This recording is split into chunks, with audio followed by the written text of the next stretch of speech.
sa Diyos sa ating performer ngayong araw na to. Sis Julie, sa pagkakalam ko po, no, siya po ay nag-runner-up po sa ating nakaraang music presentation po. Nakailang, ano po siya noon?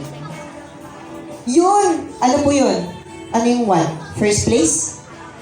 Ayun, ang first place po ang ating kapatid, ang ating little brother, Liam. Hindi po si Sis Weng, si Brother Liam Bautista po.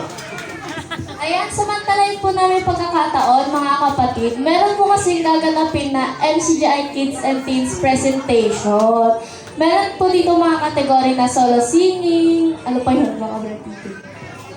Alam ko, bukod po sa solo singing, meron din po tayo dito mga musical instruments presentation sa ating po.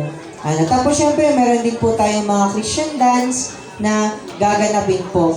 Tapos po mga kapatid, samantalin po natin. Actually kasi yung musical presentation, nung time ko po sa KNC pa nun, yun yung parang pinanlaban namin before sa lokal. Tapos gitara hanggang sa umabot ng district, umangat na, hanggang na. Long story short. Tapos ito na. Mga kapatid, pwede daw po kayong kumain habang nakikinig ng Opo. program. Sa mga hindi pa po kumakain, kumain na po tayo para makakain po mga dapat kumain na makakakain po ngayong araw. Para hindi na po tayo magtagal po sa ating para rekta awarding sa Bukagid tayo. Para po sa ating formal na panimula, tawagin po natin ang ating local assigned servant na si Brad Ramir Rianzares. Brad Ramir,